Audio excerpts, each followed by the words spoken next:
ఒకసారి 10 లక్షలు వస్తాయంటే 10 లక్షలు వస్తాయి. 10 లక్షలు వస్తాయండి. నువ్వు ఈ పంట బోరెత్తి ఈ పంట పెట్టాను ఈ పంట 10 లక్షలు వస్తాయి. ఆ సమయం 10 లక్షలు వచ్చాయి. వచ్చినాయంటే వచ్చాను వచ్చినాయి. లక్షల వల్లే 15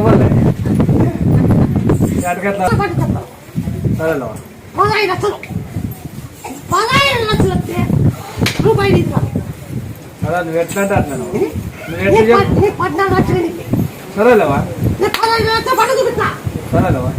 చూపించినాక రూపాయి నీకు 14 రూపాయలు. సరేలేవా?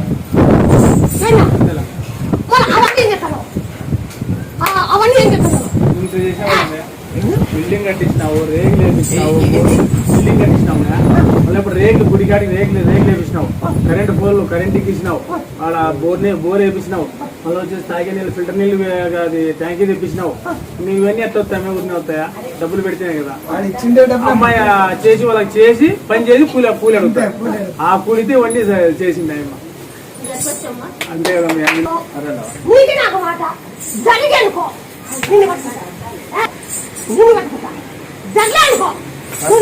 కష్టం జరుగుతుందా? ముందు మనం స్థానంలో నిలబెట్టాం కదా, మనం స్థానంలో నిలబెట్టాం కదా. అది పెద్దగా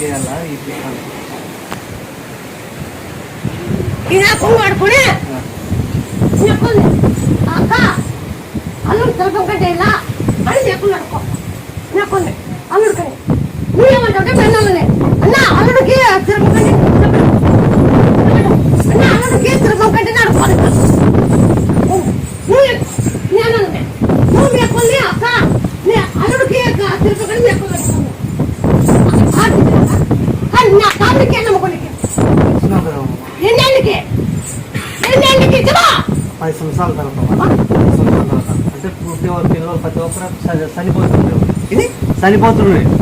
నా దోషం ఉన్నది, నీ కొడుకు ఇస్తానని చెప్పి 9 సంవత్సరాలు పుట్ట పాలు పోయాలా, నేను ఇస్తాను, అది కూడా నా పేరే పెట్టాలా, ముత్యాలు తిరపాలా, నీ పేరు పెట్టి నేను ఇస్తానని చెప్పినావు.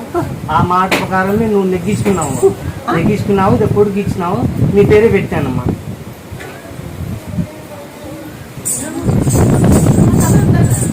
ఎవరో కానొస్తున్నాడు సాక్షి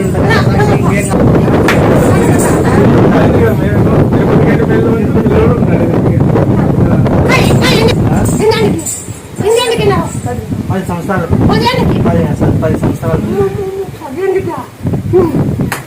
పుట్టానే తిరుపతి చేయాలని అది పుట్టినే డెలివరీకి నెల ముందు ఉన్న కానీ